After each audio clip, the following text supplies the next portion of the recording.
Currently, I work here as an emergency medicine physician. I'm also the trauma program medical director, so I do QA and I'm involved in processes here with our trauma program.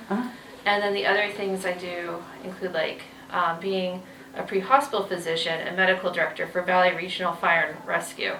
A pre-hospital physician is an advanced life support provider, do all the skill set of the paramedic, but they also are able to, within their scope of practice as a doctor, use basically that type of thought process and skill set as well in the pre-hospital setting. And then medical director, so every ambulance has a medical director that provides supervision regarding patient care, how they operate, what medications they may carry, what kind of skill set the paramedic unit may have. And so I provide training and oversight for those processes too. Started in high school, my junior year of high school.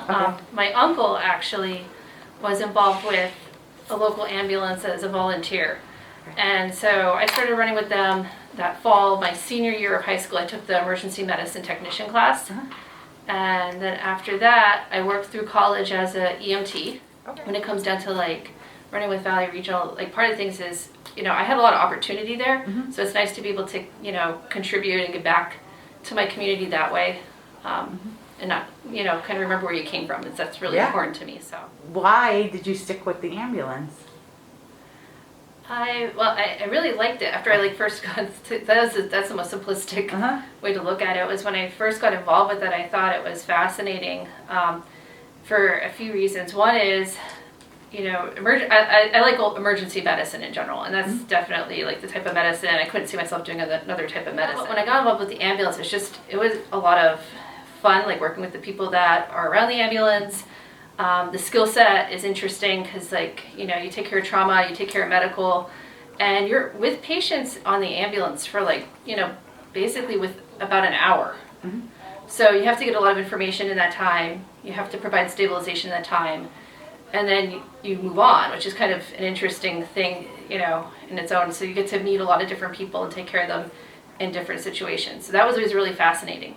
So what would you tell somebody who's, considering getting into EMT work or paramedic work? So, first thing, if you don't, because there is a cost with the training, if you're not sure, I recommend you getting involved with one of the EMS companies or local fire departments that have EMS, maybe ride along a little bit, see if it's something you're interested in. Most places, will let you do that.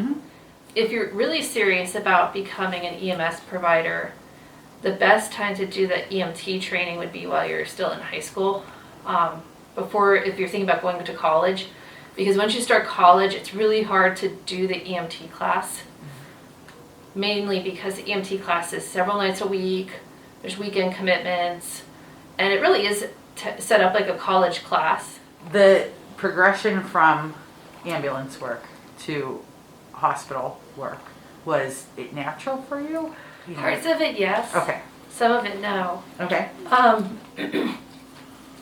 Under recognizing someone that's critically ill, and then also some of the skill set of a paramedic, such as some of the airway management skills, knowing different life-saving medications for cardiac arrhythmias, how to treat pain, some of the different trauma techniques. All these things actually are more parallel with the physician. The tricky part, I think, that wasn't as natural was having to manage multiple patients at one time. What are some of the things that, you've experienced that made you have that rewarding feeling, like you are on your right life path? So when I talk about things like self-satisfaction and rewarding career, it's not perceived as, I guess it's more of a privilege to be able to take care of someone. When you have that self-reward and that self-satisfaction with being able to provide a certain level of care, be part of a patient's life, that's part of that vocation. Because we talk about people, what people want to do for a living and what kind of career path, and so this is really a vocation to do this type of work. And it kind of